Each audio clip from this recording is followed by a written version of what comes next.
welcome to AusBizAsia. I'm Sarah Clark. When a massive earthquake and tsunami hit Japan in March of 2011, at least 16,000 lives were lost. Those natural disasters were of course followed by the nuclear crisis at Fukushima. An Australian architect and urban designer who's based in Tokyo says the ripple effect of the triple disasters are still being felt across the construction industry. Rachel Mealy reports from Tokyo. Riccardo Tossani has spent much of his working life on shaky ground. Not figuratively, of course, but actually. From his childhood home in Adelaide, he moved to Florence in Italy and then to earthquake-prone Los Angeles before settling in Tokyo, one of the most seismically active places on Earth. He was in Tokyo for the major earthquake of March 2011. Well, I was actually at home having a Skype conference call with one of my staff in Fukuoka, who was doing one of our projects there.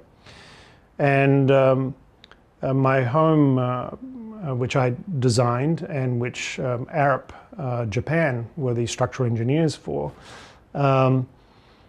certainly started rocking about in a substantial way. And it was quite alarming. My staff, who were watching and hearing this whole thing over the Skype video, but from Fukuoka, were pretty impressed at how extraordinary the shaking was and for how long the earthquake lasted. It is, but it needs to be bigger. Yeah. He says that even though earthquakes can be frightening, he takes comfort from good design.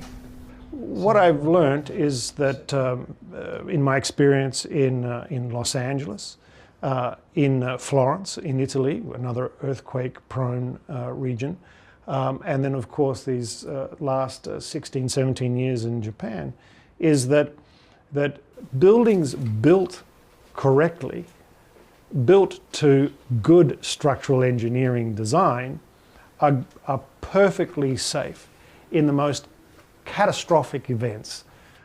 They will be fine. And that's why I'm not concerned about earthquakes in Tokyo, because I know that Japanese contractors do build correctly.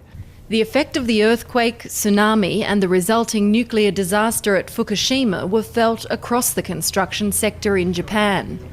Riccardo Tossani says his firm was able to weather the economic storm in Japan because of offshore projects.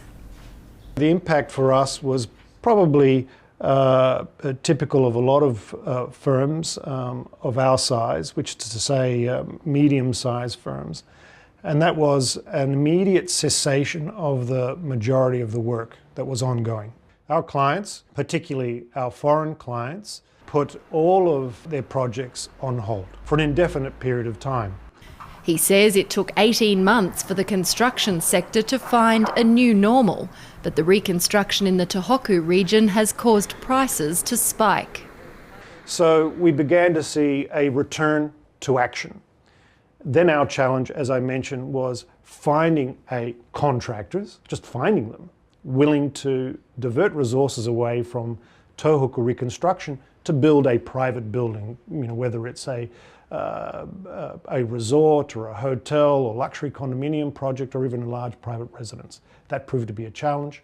And the second challenge was dealing with the higher prices that were the new reality.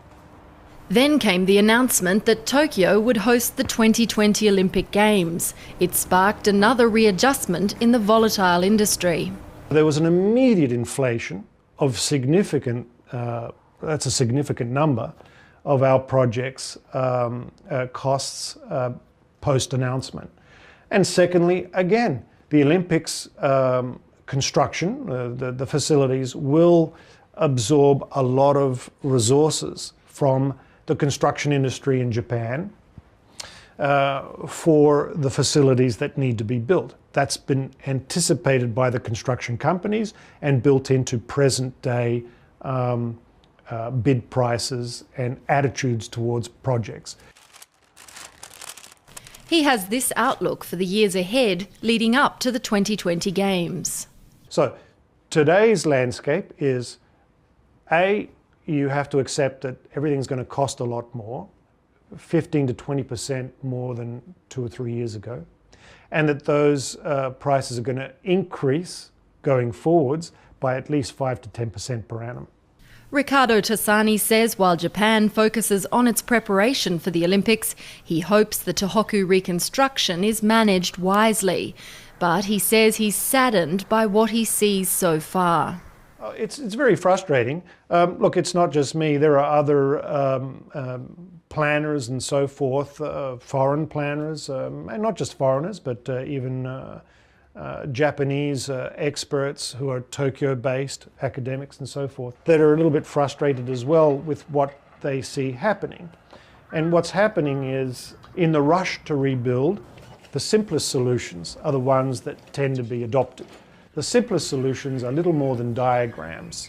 Those diagrams are typically a new master plan that is functionally specific. So, for example, we'll put all the residential areas up here, we'll put the industry over there, and we'll put all the recreation and town functions that don't require overnight stay over there. The subdivision of communities into these functionally specific boxes actually doesn't work.